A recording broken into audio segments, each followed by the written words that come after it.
The pod cost him 1 credit, one kind of credit you find stuck in the lining of an old jacket, the kind you spend without thinking because it means absolutely nothing. Marcus Vail spent it on what the auction manifest listed as deceased bioorganic cryo unit, Class C.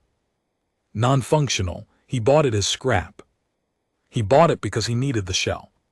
For parts, he didn't read the full manifest. He never checked the temperature log. He absolutely did not expect to hear a heartbeat. Enough. The year 2387. Dead pods aren't rare. They're everywhere. They stack up in salvage lots across every major station from here to the Kepler belt. People die in transit systems fail, power gets cut, and those pods get auctioned off for pennies to scrap dealers who strip them down to wire and coolant. That is the world Marcus lives in. That is the world. He understood completely what he didn't understand, what nobody had told him and nobody would have believed anyway, was that the woman locked inside that pod had been listed as dead for 11 years, that the sovereignty government had written her death certificate themselves, that she was in fact very much alive, and that the moment she woke up and discovered who Marcus was and what he'd accidentally stumbled into, both of their lives were going to change in ways neither of them were ready for. This is a story about what 1 credit can actually buy you when the universe decides you've been too comfortable for too long. Marcus Vail was not a hero. Let's be very clear about that right out of the gate. He was 34 years old.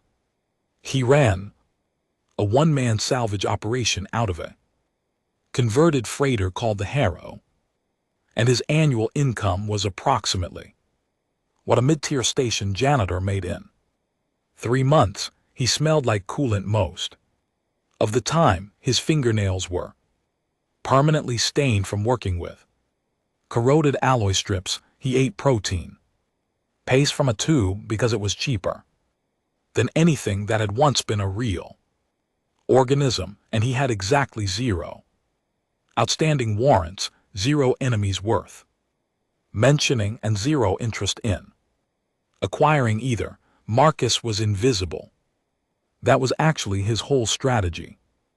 The Kepler Belt salvage auctions ran twice a week out of station Dross 9, a rust-colored platform that looked like someone had bolted 3 different ships together and then given up. The auctioneers there didn't ask questions. That was the appeal. You logged in remotely, you put in a bid, and if you won, a drone delivered your lot to your docking bay within 6 hours. Marcus had been using Dross 9 for 4 years. He'd pulled good coolant coils from there, a functioning nav array, once half a dozen Class B environmental processors he'd resold for 3 times what he paid. He knew the catalog numbers by heart. He knew what to look for. Lot 7740, 1C, appeared on the manifest at 11:47 on a Tuesday. Marcus almost didn't bid on it at all. Deceased cryo units were usually bottom-tier scrap. The organic seals degraded, the coolant lines got contaminated, and half the time the structural shell had stress fractures from whatever had killed the unit in the first place. But this one was listed as Class C, which meant military-grade housing, and military-grade housing was always worth something, even if everything inside was garbage. The reserve price was 1 credit. Nobody else had bid.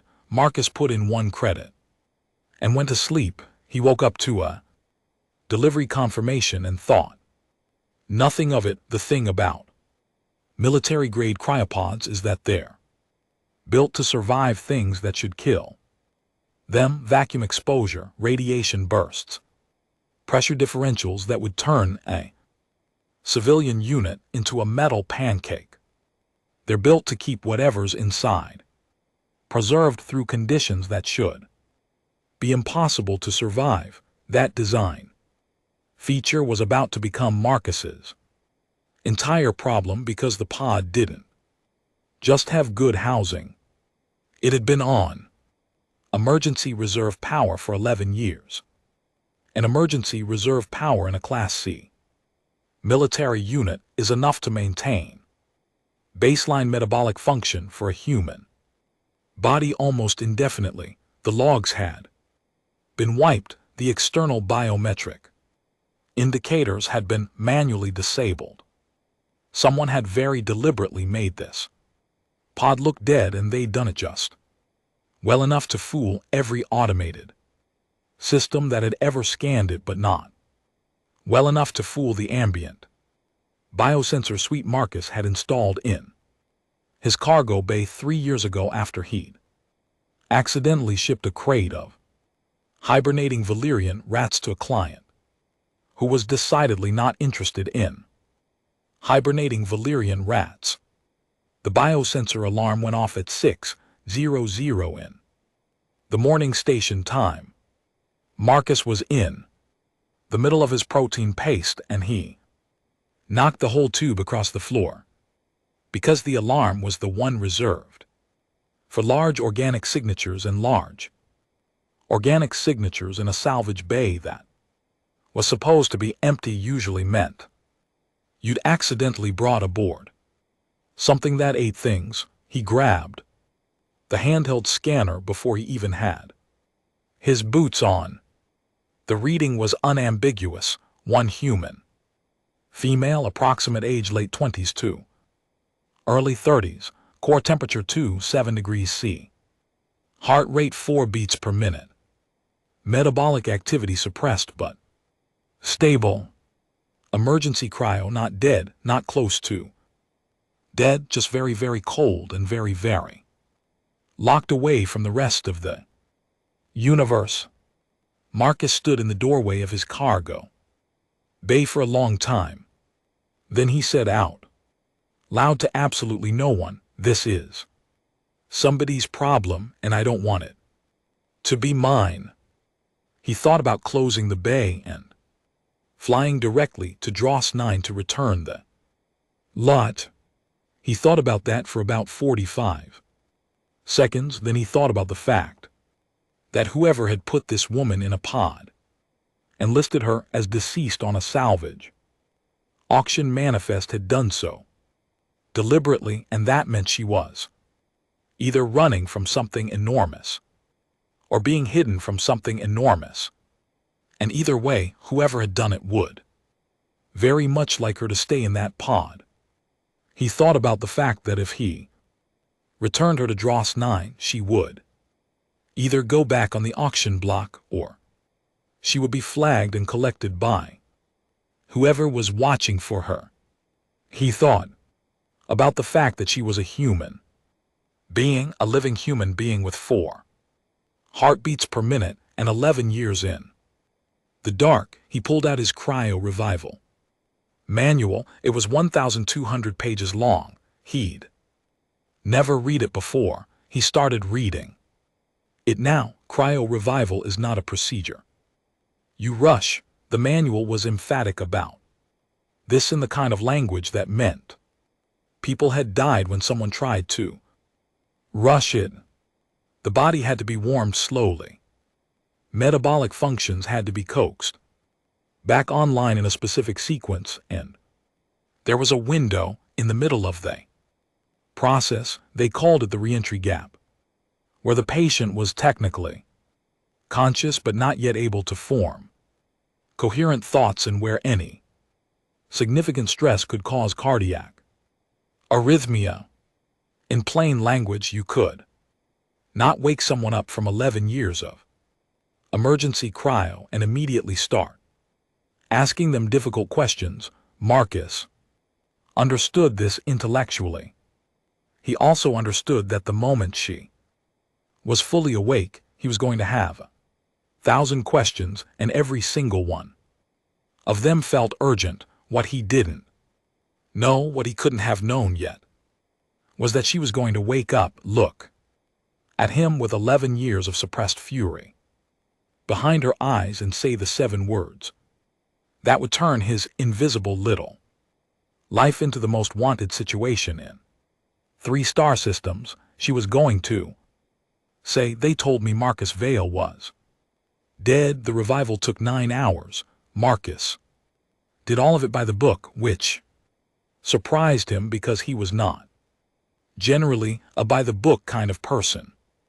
He ran the warming sequences at exactly the specified intervals. He prepped the 4 compounds that the upon manual said would help her system regulate the return of blood pressure. He moved the pod out of the cold cargo bay and into the main compartment where the temperature was stable and the lighting could be adjusted. He was meticulous in a way he hadn't been about anything in years, and he didn't stop to examine why. He just kept working.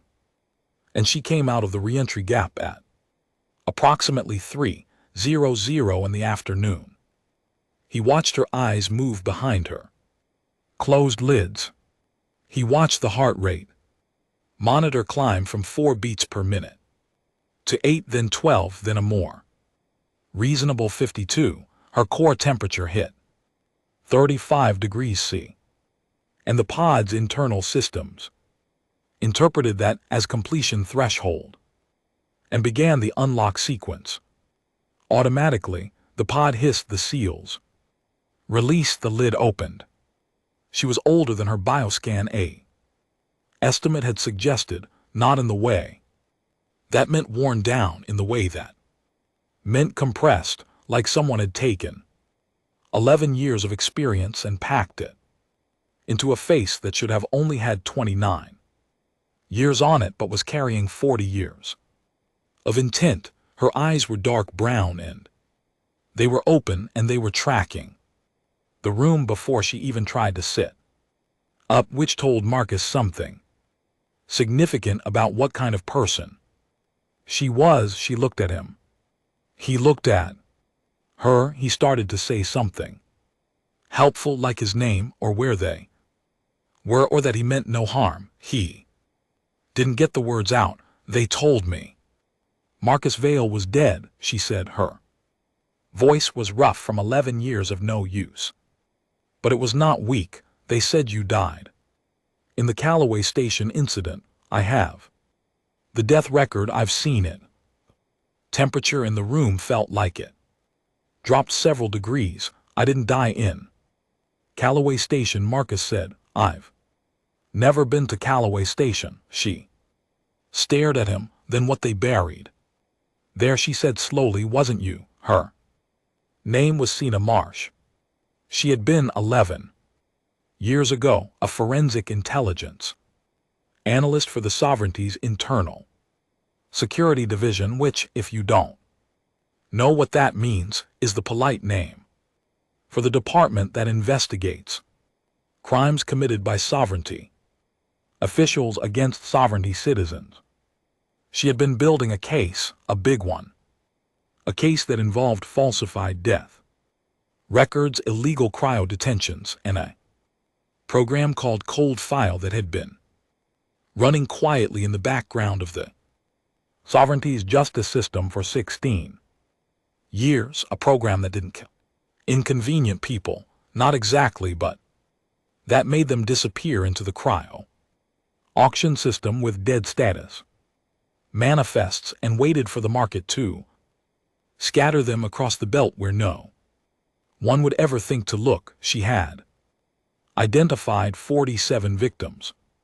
She had named the officials responsible, and then before she could file a single document, she had become victim 48.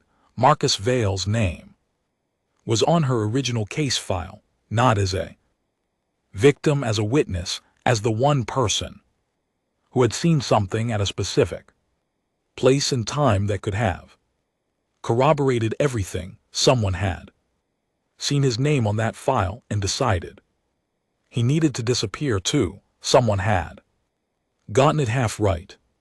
The problem with purchasing a cryopod at a public salvage auction, even a mostly unregulated one like Dross 9, is that the purchase is logged, the lot number is logged, the buyer's credentials are logged, and if someone is watching for that lot number, if someone has a flag on it buried in the auction system's notification queue, then the moment one credit transferred from Marcus Vale to Dross 9's auction platform, notification fired somewhere in the sovereignty's network, not a priority alert, just a flag, the kind of thing that would sit in a queue for days before a human analyst got to it. They had Cena estimated between 36 and 72 hours before someone connected the dots. Marcus sat at his navigation console and stared at the screen for a long time.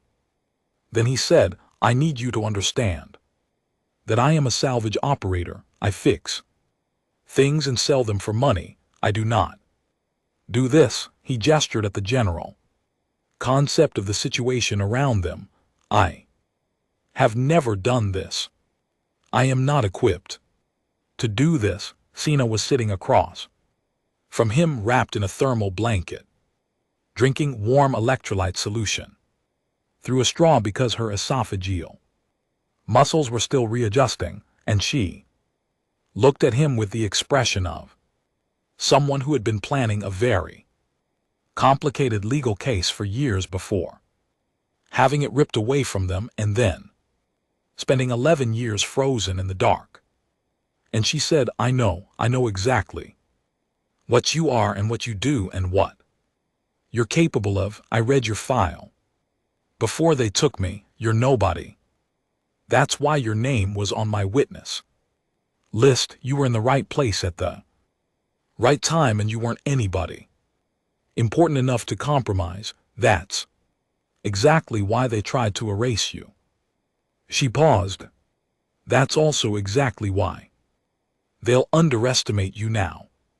Something shifted in Marcus's chest that he chose not to examine too closely. He pulled up the nav display. "Where do we go? Who else is on your case file that's still alive and not bought by whoever did this to you?" Cena was quiet for a long moment. "There's one person there. Was a judge, sovereignty appellate court, retired. Her name is Odessa Falk, and she's been living off-grid on a station called Muro's Reach for 7 years. And she doesn't know why I'm not dead. But she's been waiting for me to contact her because before they took me I managed to get one message out." She looked at Marcus steadily. "I told her that if she ever heard from me again, she should trust the person I was with, because I wouldn't be alive unless someone had helped me get there." Marcus had not helped anyone get anywhere. He had spent 1 credit on what he thought was scrap. He opened his mouth to explain this distinction. "Don't," Cena said. "I know, but you did help. You just don't know it yet. You read the revival manual. Muro's Reach was 11 hours away at standard burn. 11 hours was enough time for the flag on lot 7740 1C to move up the queue." Marcus knew this.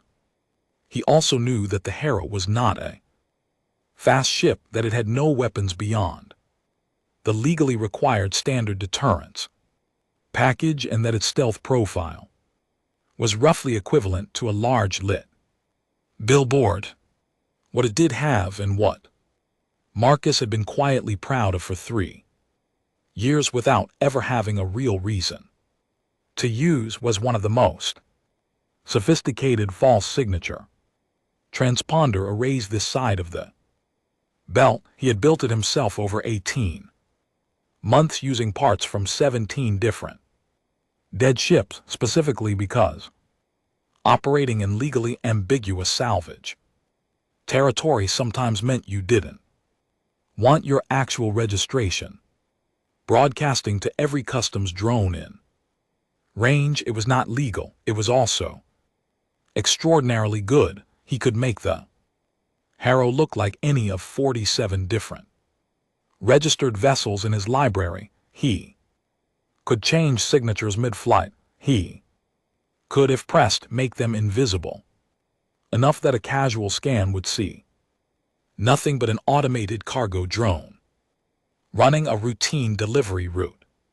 He'd never had to use it for anything more serious than dodging a customs fee. He was about to use it for something considerably more serious than a customs fee. They made Murrow's reach with 4 hours to spare according to Senna's estimate, which meant they either had 4 hours before someone came looking, or 6 hours, or 14 hours, or no time at all, depending on how good whoever was watching actually was.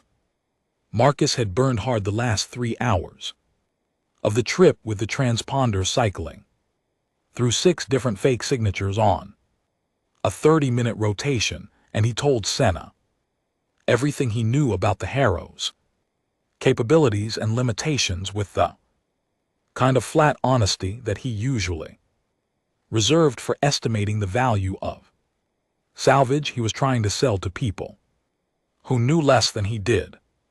Judge Odessa Falk was 81 years old, and she lived in a converted cargo container on the outer ring of Murrow's reach that she had somehow made look like a respectable dwelling through the application of about 40 years of stubbornness and some very good wall panels. She opened the door before they knocked. She looked at Senna for a long time, and her face did something complicated. Then she looked at Marcus. "You're the salvage man," she said. "I bought her pod for 1 credit." Marcus said he felt it was important to be accurate about this. "I know," Odessa said. Senna's message said she didn't know who would come, but whoever did would be someone the universe had pointed at the right problem at the right time without telling them. She said to trust the coincidence. Judge stepped back from the door. "Get inside. I have the case files, all of them. I've been keeping them updated for 11 years because I am old and I have nothing else to do, and I am extremely angry about what happened to her.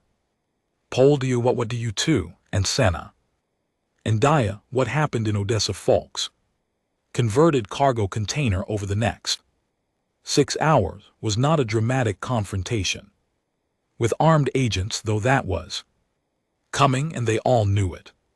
What happened was the 3 of them, an illegal salvager, a woman who had spent 11 years in the dark, and a retired judge who had been quietly furious for longer than that, sat down and rebuilt legal case from the bones Sina had assembled before she disappeared, from the updates Odessa had added, and from one thing neither of them had anticipated: Marcus, because Marcus had been to Callaway Station, not by that name. He'd known it as Depot 77, a decommissioned fuel processing platform, where he'd spent 6 weeks salvaging coolant cores 9 years ago, and while he was there, he'd found something he hadn't understood at the time: a set of sealed cryo manifests shoved into a decommissioned server bay, manifests that listed names and lot numbers and auction destinations, manifests he'd photographed on a whim because they seemed like they might be worth something someday, and he had a habit of photographing things that seemed like they might be worth something someday. He still had those photographs on a data chip in the inner pocket of his jacket. He'd been carrying them for 9 years without knowing what they were. Sina looked at the photographs for a Long time, then she looked at Marcus, with a kind of expression that made him feel like the universe had been building up to him specifically for quite a while, without bothering to tell him. These are cold files, original transfer records, she said, the ones that were supposed to have been destroyed. These are the records that prove the program existed, that name the officials who authorized it, and that document 47 illegal detentions across a 16-year period. She set down the chip. Marcus, you have been carrying the most important piece of evidence in a sovereignty-level criminal conspiracy around in your jacket pocket for 9 years. He considered this. I thought it might be worth something someday, he said. It came out quieter than he intended. The case broke 9 months later. It took that long to get the documentation to an independent tribunal that the sovereignty couldn't quietly suppress, to protect the witnesses, to get Judge Falk out of Morrow's reach and into a secure location, and to make sure Sina's name appeared on every public filing simultaneously, so that making her disappear again would require making her disappear in front of the entire belt at once. The officials named in the cold files tried 3 separate times to have Marcus quietly removed from the situation. None of the attempts succeeded because Marcus was, it turned out, extremely difficult to find when he didn't want to be found, and his transponder array gave the sovereignty's tracking systems fits for 6 of those 9 months.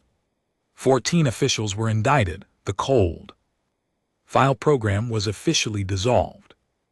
Its surviving victims were notified and released from their pods. There were 11 left alive, scattered across various salvage lots in various states of illegal cryodetention. Each of them had been purchased by someone somewhere who had no idea what they'd bought. Most of them had been bought as scrap. Marcus Vale was granted a formal pardon for the transponder array, which the tribunal described in its findings as an illegal modification that served in this specific circumstance as an instrument of justice. He framed the document. It looked good. Next to the protein paste tubes he still kept on his shelf out of habit. He still runs the Harrow. He still does salvage. He reads every manifest now, all the way to the bottom every single time. He installed a better biosensor suite after the Sina situation, a military-grade one, the kind that could detect metabolic activity at 30 m through shielded hull plating. He told himself it was a practical upgrade. Sina, when he told her about it, said nothing for a moment and then said, "Good, she is, as of the last update, working with an independent oversight body reviewing sovereignty detention records." She told him once that she thinks about the pods, sometimes about the 11 years, about what it means that the thing that finally ended it was 1 credit, and a man who bought scrap for a living and happened to own a rat biosensor and happened to have been in the right decommissioned fuel depot 9 years before anyone needed him to have been there. The universe doesn't do coincidences.